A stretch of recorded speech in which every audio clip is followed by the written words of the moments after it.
صدق الله مولانا العظيم وصدق رسول النبي الكريم ونحن على ذلك من الشاهدين والشاكرين والحمد لله رب العالمين. بعد توحید کے متوالوں، شمع رسالت کے پروانوں، غوث و خواجہ کے دیوانوں، اولیاء کرام کے جاننے ماننے والوں، آئیے ہم اور آپ سب سے پہلے آقا نامدار مدینے کے تاجدار شہنشاہ ذی وقار رحمت للعالمین طاہر و یاسین کے بارگاہ صلاۃ و سلام کا نذرانہ عقیدت و محبت سے پیش کرے بڑی باز بلند آواز سے اللہ رب محمد صلی اللہ علیہ وسلم. مختار کائنات سا داتا کوئی نہیں، مختار کائنات سا داتا کوئی نہیں، یعنی رسول پاک کے جیسا کوئی بن مانگے میرے آقا نے جھولی کو بھر دیا، بن مانگے میرے آقا نے جھولی کو بھر دیا، منگتا جو آئے مانگنے سلطان کر دیا، اور خالی میرے حضور سے لوٹا کوئی نہیں، خالی میرے حضور سے لوٹا کوئی نہیں، یعنی رسول پاک کے جیسا کوئی نہیں،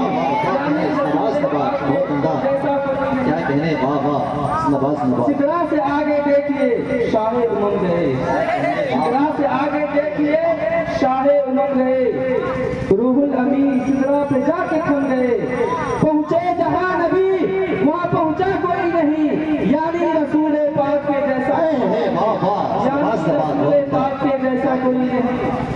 اور فضل خدا سے دیکھیے جی شان ہو گئے، فضل خدا سے دیکھیے جی شان ہو گئے، آئے تھے قتل کرنے مسلمان ہو گئے، بولے عمر کے آپ سا آقا کوئی نہیں، یعنی رسول پاک کے سجدے میں سر کٹا کے شاہ مشرقین نے، سجدے میں سر کٹا کے شاہ مشرقین نے اعلان کر دیا حضرت حسین نے، ایسا کہ میرے نانا ہے ویسا کوئی نہیں، یعنی رسول پاک کے جیسا.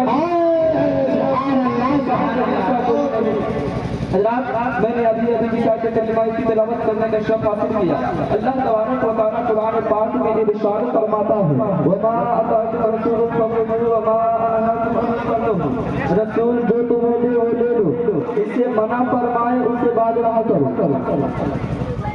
رسول جو تمہیں دے وہ لے لو، جس سے منع فرمائے اس سے باز رہا کرو. اس آیت کریمہ سے نبی کریم صلی اللہ تعالیٰ علیہ وسلم کا اختیار و تصرفات ثابت ہوتا ہے، اور اختیار مصطفیٰ ایک ایسا مسئلہ ہے کہ خلق سے لے کر سلف تک امام مجتہدین خلفائے راشدین سبھی کا اتفاق ہے، سبھی یہی مانتے آ رہے ہیں کہ اللہ تبارک و تعالیٰ نے اپنے پیارے محبوب صلی اللہ تعالیٰ علیہ وسلم کو بے پناہ اختیار و تصرفات سے نوازا ہے. مگر اس دور میں کچھ ایسے نااہل پیدا ہو چکے ہیں، اس دور میں کچھ ایسے ناہنجار پیدا ہو چکے ہیں جو اپنے آپ کو مسلمان کہتے ہیں مگر نبی کے صاحب اختیار ہونے کا انکار کرتے ہیں، اپنے آپ کو ایمان والا کہتے ہیں مگر نبی کے صاحب اختیار ہونے کا انکار کرتے ہیں. ایک کتاب ہے جس کا نام ہے تقریۃ الایمان، اس کے صفحہ نمبر 71 پر لکھا ہوا ہے کہ اللہ کے جتنے مقرر بندے ہیں، اولیاء ہو انبیاء ہو، سب کے سب اللہ کے بے بس بندے ہیں. اور اسی کتاب میں یہ بھی لکھا ہوا ہے جس کا نام علی یا محمد ہے،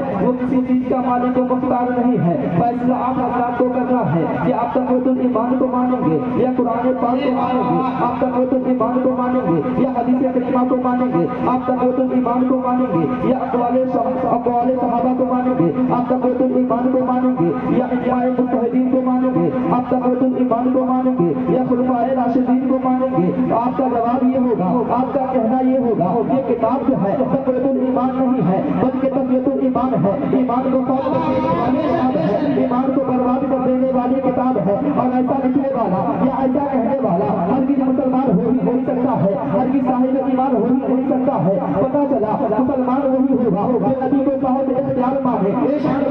ہوگا جو نبی کو صاحب اختیار مانے. اس لیے کہ یہی عقیدہ صحابہ کرام کا ہے، یہی عقیدہ خلفائے راشدین کا ہے، یہی عقیدہ امام مجتہدین کا ہے، اور یہی عقیدہ ہمارے پیشواؤں کا رہا ہے. اسی لیے بریلی کے امام احمد رضا خان کہتے ہیں مالک تو نے آپ کو، مالک تو نے مالک تو نے آپ کو، مالک تو بنا دیا، دونوں جہاں ہے آپ کے قبضے اختیار.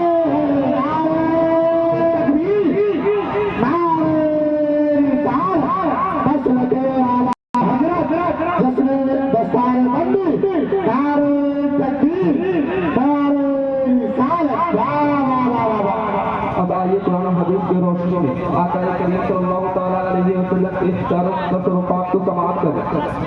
حضرت عبداللہ ابن عمر رضی اللہ تعالیٰ عنہ فرماتے ہیں کہ ہم لوگ آقا کریم صلی اللہ تعالیٰ علیہ وسلم کے ساتھ سفر کر رہے تھے۔ سفر کے دوران ایک اعرابی نبی کریم صلی اللہ تعالیٰ علیہ وسلم کے سامنے آ پہنچا۔ نبی کریم صلی اللہ تعالیٰ علیہ وسلم نے ارشاد فرمایا، کیا تو گواہی دیتا ہے کہ اللہ کے سوا کوئی معبود نہیں اور محمد صلی اللہ تعالیٰ علیہ وسلم اللہ کے بندے اس کے سچے رسول ہیں؟ اس اعرابی نے کہا، یہاں پر میرے اور آپ کے سوا کوئی اور ہے جو اللہ کی وحدانیت کی گواہی دے، آپ کی نبوت اور رسالت کی گواہی دے؟ آقا کریم صلی اللہ تعالیٰ علیہ وسلم نے ارشاد فرمایا، کیا یہ ببول کا لفظ گواہی دے گا تو مانے گا؟ اس نے کہا، ہاں میں مان لوں گا۔ پھر آقا کریم صلی اللہ تعالیٰ علیہ وسلم نے اپنی انگلی کا اشارہ اس ببول کے لفظ کی طرف کیا۔ وہ ببول کا لفظ زمین کو چیرتا ہوا نبی کے بارگاہ میں آ پہنچا اور اللہ کی وحدانیت کی گواہی دینے لگا، نبی کی نبوت کی گواہی دینے لگا۔ اسی لیے تو بریلی کے امام احمد رضا خان فاضل بریلوی کہتے ہیں، چاند شک ہو پیل بولے جانور سجدہ کرے، چاند شک ہو پیل بولے جانور سجدہ کرے،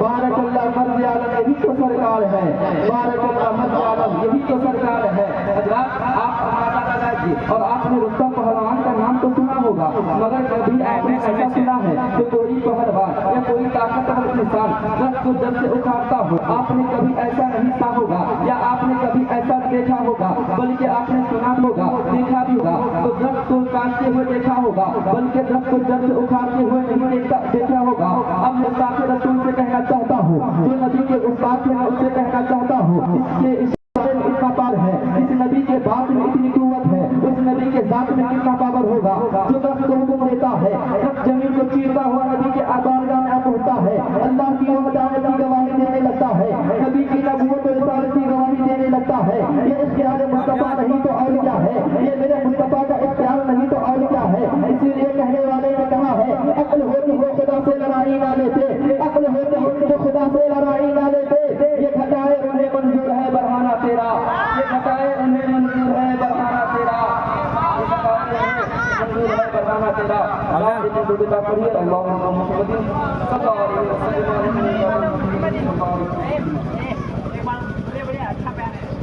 حضرت ابو ہریرہ رضی اللہ تعالیٰ عنہ فرماتے ہیں کہ میں اپنی ماں کو بلاتا تھا اسلام کی طرف، اس لیے کہ میری ماں مشرکہ تھی، وہ اسلام کو قبول نہ کرتی تھی،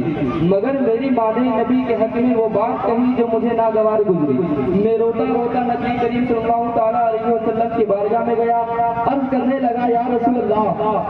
میں اپنی ماں کو بلاتا ہوں اسلام کی طرف، مگر میری ماں اسلام قبول نہیں کر رہی ہے، لیکن میری ماں نے آپ کے حق میں وہ بات کہی جو مجھے ناگوار گزری ہے۔ میں روتا روتا آپ کے بارگاہ میں آیا ہوں، یا رسول اللہ، میں عرض کر رہا ہوں کہ آپ میری ماں کے لیے دعا کر دیجیے تاکہ اللہ تبارک و تعالیٰ میری ماں کو ہدایت دے دے۔ آقا کریم صلی اللہ تعالیٰ علیہ وسلم نے اپنے دونوں ہاتھوں کو اٹھایا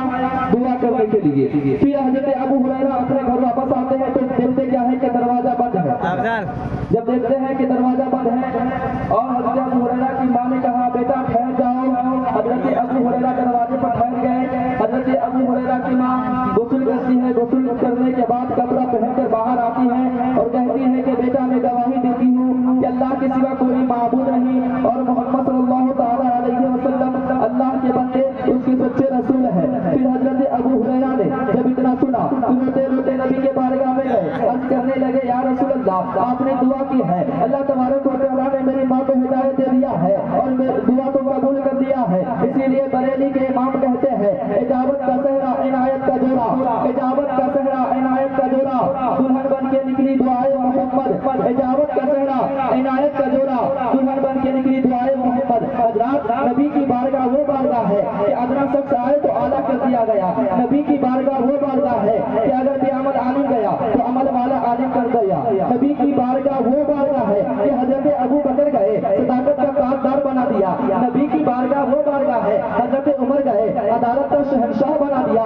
نبی کی بارگاہ وہ بارگاہ ہے کہ جب حضرت عثمان غنی گئے سخاوت کا دریا بنا دیا گیا، نبی کی بارگاہ وہ بارگاہ ہے کہ حضرت علی گئے شجاعت کا تاجدار بنا دیا، نبی کی بارگاہ وہ بارگاہ ہے کہ جب حضرت ابو ہریرہ اپنی ماں کی فریاد لے کر گئے تو اللہ تبارک و تعالیٰ نے نبی کے بارگاہ میں جانے کے وسیلے سے اس کے ماں کو ہدایت دے کر اسلام میں داخل کر لیا۔ یہ میرے مصطفیٰ کا اختیار